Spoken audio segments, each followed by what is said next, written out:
ਘੱਲੂਘਾਰਾ ਜੂਨ 1984 ਦੌਰਾਨ ਸ਼ਹੀਦ ਹੋਏ ਸਿੰਘਾਂ ਦੀ ਯਾਦ ਵਿੱਚ ਸਮਰਪਿਤ ਇੱਥੇ ਅਸੀਂ ਇਕੱਠੇ ਹੋਏ ਆ। ਸਾਰੀ ਸੰਗਤ ਨੂੰ मैं सब तो पहला फतेह अर्ज करा। वाहेगुरु जी का खालसा वाहेगुरु जी की फतेह।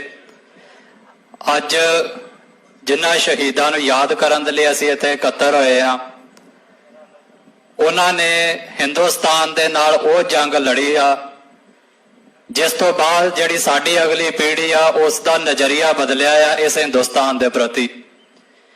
उन्हां योधियां ने अपनियां जानां वार के हिंदुस्तान की फौज के नाल जंग लड़ के ते साडे मनां दे उत्ते एक इहो जिहा निशान छड्डिया आ कि हुण सानूं इस गल की क्लैरिटी आ कि ये इंडिया जिहड़ा मुल्क आ उस दे विच पंजाब जां जिहड़ा सिख आ कोई गुलामां वांग रह रहे ने। जे उन्होंने वो जंग ना लड़ी हुंदी जो मैं महसूस करदा, जे बाई चांस उन्होंने ना लड़ी हुंदी तो शायद अज असीं भी उन्हां दे विच ही हुंदे जिहड़े इस देश भगती दे विच डुੱਬे हुंदे। जिवें मेरे तो पहलां भाई रजिंदर राणा जी गल कर रहे थे कि 30-32 साल की उम्र तक वो भी यह सोचते रहे कि संत जरनैल सिंह गलत ने तो वो एक भुलेखे दे पए रहे। शायद असीं भी एक भुलेखे दे विच ही पए हुंदे कि शायद इंडिया जिहड़ा है वो साडा आ ते जिहड़ियां गल्लां असीं अरदास दे विच करदे आ वो शायद असीं रिटोरिक सी दोहराउंदे रहिंदे ते साडे अंदर वो गल्लां कर ना करदियां कि असीं आज़ाद होना है। सो सब तो पहलां तां मैं उन्हां शहीदां नूं जिहड़ा सजदा करदा आ। एक गल जिहड़ी इत्थे वार-वार कही गई आ जिहड़ी मैं समझदा कि नौजवानों नूं खास तौर दे उत्ते विचारनी चाहिदी आ, घर जाके भी सोचनी चाहिदी आ कि ये गल्लां जिहड़ियां चल रहीआं ने समाज दे विच ये सानूं किधर नूं लैके जाणगीआं। इत्थे वार-वार गल होई आ वध अधिकारां दी, फैडरल स्ट्रक्चर दी। पढ़े लिखे नौजवान इत्थे काफ़ी ने वो जाणदे ने कि फैडरल ढांचा मतलब जदों वध अधिकार सूबे नूं मिलदे ने उहनूं फैडरल ढांचा कहा जांदा। हालांकि जे तुसीं फैडरल सिस्टम दी डेफिनेशन पढ़ोगे या परिभाषा पढ़ोगे तो ये जरूरी नहीं लिखा कि सूबे ने अधिकार वध ही दिते जाण तां फैडरल ढांचा हुंदा। फैडरल ढांचे का मतलब हुंदा कि कुछ अधिकार सूबे नूं दिओ, कुछ स्टेट अपने को रखे, उहनूं फैडरल ढांचा कह दिंदे। ईवन जे तुसीं कंट्रीज की लिस्ट पढ़ो कि जिहदे विच फैडरल ढांचा चल रहा है, काम कर रहा है, तो इंडिया का उस दे विच नाम आ।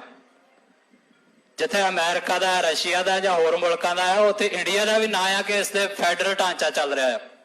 हालांकि वह गल वक्री है कि स्टेट ने अपने को तकरीबन 100 के लागे जिहड़े अधिकार आ रखे हुए आ, स्टेटां दे कोल कोई 60 के करीब आ, तो कुछ जिहड़े बचे आ सांझे जे ने। सो मतलब जे इनडायरैक्टली कहना होवे ते ऑलरेडी फैडरल ढांचा इंडिया दे विच चल रहा है।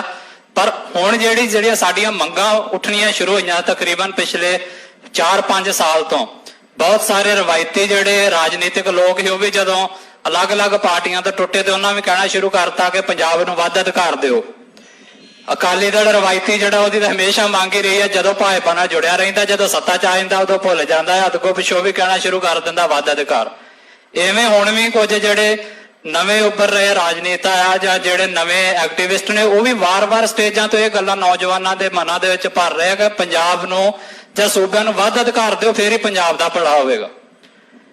पर इसकी गहराई सानू नौजवानों को खास तौर पर मैं कह रहा कि समझनी चाहिए आ कि एक ऐसी लड़ाई लड़न तो बाद एक मुल्क दे नाल तकरीबन 50-60 हज़ार अपने नौजवान 10-15 सालों के शहीद करा के जे असी फिर 1950s दे विच ही जाना है, 1960 दे विच ही जाना है कि जे सानू वध अधिकार दे दिओ तो फिर इसका मतलब असी वो सारियां शहादतां नूं घट्टे रोल रहे।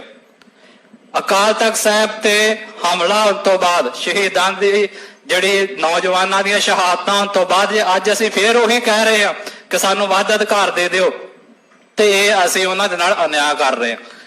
पिछले जे मैं कल पासों एक इंटरव्यू भी सुन रहा सी, दिल्ली के काफ़ी जिहड़े सिख नेता ने उन्होंने इंटरव्यू दी स्पैशल, तो उन्होंने भी वार वो गल दोहराई जिहड़ी वार-वार इत्थे भी दोहराई जाती कि संतां ने खालिस्तान नहीं मंगया। मेरे तो पहलां वो जिहड़ी गल करके गए ने भाई नरैण सिंह चौड़ा जी भी, जदों उन्होंने क्या ये गल की कि जिस दिन अकाल तख्त साहिब ते हमला होगा खालिस्तान की नींह रखी जाएगी। सो एक गल मन दे च रखो, शहीद दे आखिरी बोल जिहड़े हुंदे ना उस ते पैरा देईदा इहदा। उस तो पहला तो 81 च की आ, 82 च की क्या, 83 च की क्या, उन्होंने छड्ड दिओ। लास्ट शब्द उन्होंने यही सी कि जिस दिन हमला होगा नींह रखी जाएगी। फिर भी अजे भुलेखा है कि संतां ने खालिस्तान नहीं मंगया। चलो जे उन्होंने ना भी मंगया होवे असीं कह दईए कि सिख राज करन दा संकल्प छड्ड देणगे? ਸੋ ਸਾਡੇ ਜਿਹੜੇ ਵੱਧ ਅਧਿਕਾਰ ਆ ਉਹਦੇ ਨਾਲ ਸਾਡੀ ਗਤੀ ਨਹੀਂ ਹੋਣੀ। ਮੰਨ ਲਓ ਤੁਹਾਨੂੰ ਸੂਬਿਆਂ ਨੂੰ ਇੰਡੀਆ ਨੂੰ ਜਿਹੜੇ ਇੰਡੀਆ ਨੇ ਅਧਿਕਾਰ ਵੰਡਤੇ, ਹਾਲਾਂਕਿ ਜਿਹੜਾ ਸਾਰਾ ਦਾ ਸਾਰਾ ਚੱਲ ਰਿਹਾ ਉਲਟਾ ਆ। ਤੁਸੀਂ ਅਧਿਕਾਰ ਵੱਧ ਮੰਗ ਰਹੇ ਹੋ, ਮੋਦੀ ਸਰਕਾਰ ਜਾਂ ਜਿਹੜੀ ਵੀ ਭਾਰਤ ਦੇ ਵਿੱਚ ਸਰਕਾਰ ਆਉਂਦੀ ਕੇਂਦਰ ਦੇ ਵਿੱਚ ਉਹ ਤੇ ਸੈਂਟਰਲਾਈਜੇਸ਼ਨ ਕਰਦੀ ਪਈ ਆ, ਸਟੇਟਾਂ ਤੋਂ ਅਧਿਕਾਰ ਖੋਹ ਰਹੀ ਆ। ਤੁਸੀਂ ਉਲਟਾ ਮੰਗ ਰਹੇ ਹੋ, ਸੋ ਉਹ ਉਲਟਾ ਕਰ ਰਹੇ ਨੇ ਤੁਹਾਡੀ ਮੰਗ ਤੋਂ ਬਿਲਕੁਲ ਹੀ। ਸੋ ਇਹ ਜਿਹੜੇ ਵੱਧ ਅਧਿਕਾਰਾਂ ਦਾ ਸਿਰਫ ਇੱਕ ਭਰਮ ਭੁਲੇਖਾ ਆ ਸਾਡੀ ਆਜ਼ਾਦੀ ਦੀ ਲੜਾਈ ਨੂੰ ਪਿੱਛੇ ਸੁੱਟਣ ਦੇ ਲਈ। ਇਹ ਸਾਡੀ એનર્ਜੀ ਵੇਸਟ ਕਰਨ ਦੇ ਲਈ ਇੱਕ ਜਿਹੜਾ ਆਈਡੀਆ ਸੁੱਟਿਆ ਜਾ ਰਿਹਾ ਆ।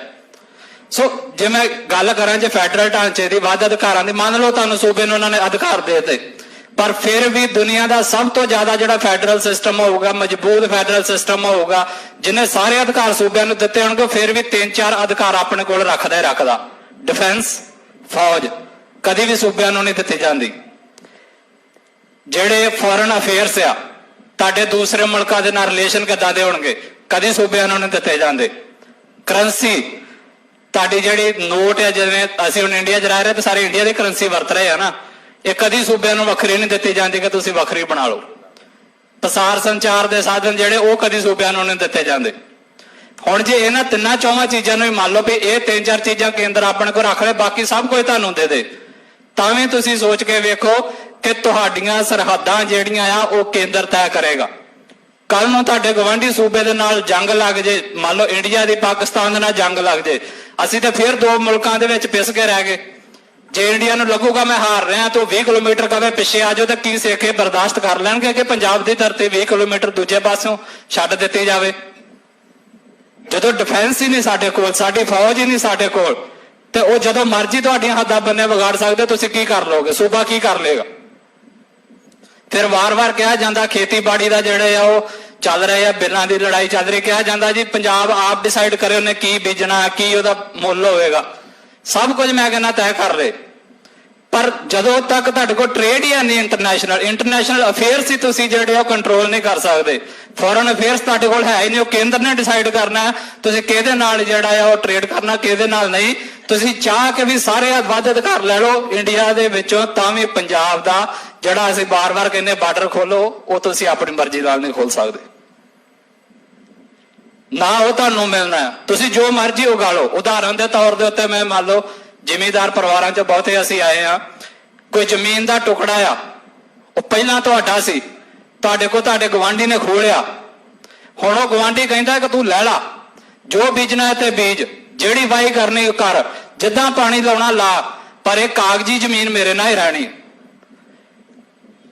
ਇਹਦੇ ਲਈ ਕੋਈ ਸਾਡੇ ਜੋ ਸਹਿਮਤ ਹੋਵੇਗਾ ਜਿੰਨਾ ਜ਼ਿਮੀਂਦਾਰ ਹੈ ਕੋਈ ਕਿ ਠੀਕ ਆ ਤੂੰ ਮੈਨੂੰ ਠੇਕੇ ਦੇਈ ਜਾ, ਮੇਰੀ ਜ਼ਮੀਨ ਮੈਨੂੰ ਕਹੀ ਜਾਵੇ ਕਿ ਤੂੰ ਜੋ ਮਰਜ਼ੀ ਕਰੀ ਜਾ, ਪਰ ਕਾਗਜ਼ੀ ਮੇਰੇ ਕੋਲ ਰਹੇਗੀ। ਜਿੱਦਣ ਜੀ ਕਰੂਗਾ ਮੈਂ ਤੇ ਫੈਕਟਰੀ ਲਾਲਾ ਕਿਸੇ ਨੂੰ ਵੇਚਦਾ, ਜਿਹਨੂੰ ਮਰਜ਼ੀ ਦੇ ਦੇਵਾਂ, ਦੱਸੋ ਸਾਡੇ ਪੱਲੇ ਕੀ? ਤੁਸੀਂ ਕੁਝ ਸਾਲਾਂ ਦੇ ਲਈ ਆਪਣੀ ਉਥੋਂ ਕਮਾਈ ਤੇ ਕਰ ਲਓਗੇ, ਪਰ ਸਾਰੀ ਉਮਰ ਦਾ ਹੱਲ ਨਹੀਂ ਗਾ। ਸਾਰੀ ਉਮਰ ਦਾ ਹੱਲ ਹੈ ਜੇ ਉਹ ਜ਼ਮੀਨ ਦਾ ਟੁਕੜਾ ਜੇ ਉਸਦੇ ਨਾਮ ਹੋਵੇ। ਸਾਡੀ ਵੱਧ ਅਧਿਕਾਰਾਂ ਦੀ ਲੜਾਈ ਸਾਡਾ ਹੱਲ ਨਹੀਂ ਆ। ਸਾਡਾ ਹੱਲ ਸਦੀਵੀ ਇੱਕੋ ਹੀ ਆ ਕਿ ਅਸੀਂ ਆਜ਼ਾਦੀ ਲੈਣੀ।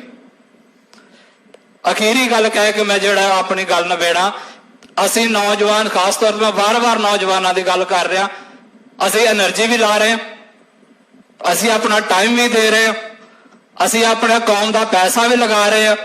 ਨੌਜਵਾਨ ਜੇਲ੍ਹਾਂ 'ਚ ਜਾਣ ਨੂੰ ਵੀ ਤਿਆਰ ਬੈਠੇ ਆ, ਈਵਨ ਜਾਨਾਂ ਵਾਰਨ ਨੂੰ ਵੀ ਤਿਆਰ ਬੈਠੇ ਆ। ਜੇ ਸਭ ਕੁਝ ਕਰਨ ਨੂੰ ਤਿਆਰ ਆ ਤੇ ਫਿਰ why all these things for this ridiculous federal system? ਇਸ ਇੱਕ ਮਾੜੇ ਮੋਟੇ ਜਿਹੇ ਵੱਧ ਮੰਗਾਂ ਵਾਸਤੇ ਕਿਉਂ? Why not for the freedom? ਆਜ਼ਾਦੀ ਲਈ ਕਿਉਂ ਨਹੀਂ? ਜੇ ਲੜਨਾ ਹੈ, ਜੇਲ੍ਹਾਂ 'ਚ ਜਾਣਾ ਹੈ, ਮਰਨਾ ਹੈ, ਸਮਾਂ ਦੇਣਾ ਹੈ, ਪੈਸਾ ਲਾਉਣਾ ਹੈ, ਤੇ ਫਿਰ ਵੱਧ ਅਧਿਕਾਰ ਕਿਉਂ? ਆਜ਼ਾਦੀ ਲਈ ਕਿਉਂ ਨਹੀਂ ਤੁਰਦੇ? ਸੋ ਠੋਕ ਵਜਾ ਕੇ ਗੱਲ ਕਹੀਏ ਕਿ ਸਾਡਾ ਆਜ਼ਾਦੀ ਤੋਂ ਬਿਨਾਂ ਕੋਈ ਹੱਲ ਨਹੀਂ। ਜਿਸ ਨੂੰ ਵੱਧ ਅਧਿਕਾਰ ਚਾਹੀਦੇ ਨੇ ਲੜੇ, ਪਰ ਕੌਮ ਦੀ એનર્ਜੀ ਜਿਹੜੀ ਆ ਉਹ ਵੱਧ ਅਧਿਕਾਰਾਂ ਦੇ ਵਿੱਚ ਵਾਰ-ਵਾਰ ਉਲਝਾ ਕੇ ਵੇਸਟ ਨਾ ਕਰੋ। ਸਿੱਖਾਂ ਨੂੰ ਇਹ ਗੱਲ ਸਮਝ ਲੈਣੀ ਚਾਹੀਦੀ ਹੈ ਕਿ ਸਾਡਾ ਹੱਲ ਜਿਹੜਾ ਆ ਉਹ ਸੰਪੂਰਨ ਆਜ਼ਾਦੀ ਦੇ ਵਿੱਚ ਆ, ਕਿਸੇ ਫੈਡਰਲ ਢਾਂਚੇ ਦੇ ਵਿੱਚ ਨਹੀਂ, ਕਿਸੇ ਵਿਦਿਨ ਇੰਡੀਅਨ ਸਟੇਟ ਦੇ ਵਿੱਚ ਨਹੀਂ, ਸੰਪੂਰਨ ਖਾਲਸਾ ਰਾਜ ਦੇ ਵਿੱਚ ਆ, ਕਿਸੇ ਸਟੇਟ ਵਿਦਿਨ ਸਟੇਟ। ਮੇਰਾ ਕਹਿਣ ਮਤਲਬ ਇੰਡੀਆ ਦੇ ਵਿੱਚ ਇੱਕ ਆਪਣਾ ਛੋਟਾ ਜਿਹਾ ਬਣਾ ਲੈਣ ਦੇ ਵਿੱਚ ਨਹੀਂ, ਅਸੀਂ ਪੂਰਨ ਆਜ਼ਾਦੀ ਲੈਣੀ ਆ। ਔਰ ਜਿਨ੍ਹਾਂ ਸ਼ਹੀਦਾਂ ਨੂੰ ਅਸੀਂ ਯਾਦ ਕਰ ਰਹੇ ਉਹਨਾਂ ਨੂੰ ਸਜਦਾ ਕੰਪਲੀਟ ਉਦਣ ਹੋਵੇਗਾ ਜਿਸ ਚੀਜ਼ ਦੇ ਲਈ ਉਹ ਲੜ ਕੇ ਗਏ ਨੇ, ਜਿਸ ਦੇ ਲਈ ਉਹ ਸ਼ਹਾਦਤਾਂ ਦੇ ਕੇ ਗਏ ਨੇ। ਅਸੀਂ ਜਾਂ ਸਾਡੀਆਂ ਆਉਣ ਵਾਲੀਆਂ ਪੀੜ੍ਹੀਆਂ ਉਸ ਨੂੰ ਸਰ ਕਰੀਏ ਤੇ ਪੰਜਾਬ ਦੇ ਉੱਤੇ ਖਾਲਿਸਤਾਨ ਜਿਹੜਾ ਰੂਪਮਾਨ ਹੋਵੇ। ਸੋ ਇੰਨੀਆਂ ਗੱਲਾਂ ਕਹਿੰਦਾ ਖਿਮਾ ਦਾ ਜਾ ਚੱਕਾ। ਵਾਹਿਗੁਰੂ ਜੀ ਕਾ ਖਾਲਸਾ, ਵਾਹਿਗੁਰੂ ਜੀ ਕੀ ਫਤਿਹ।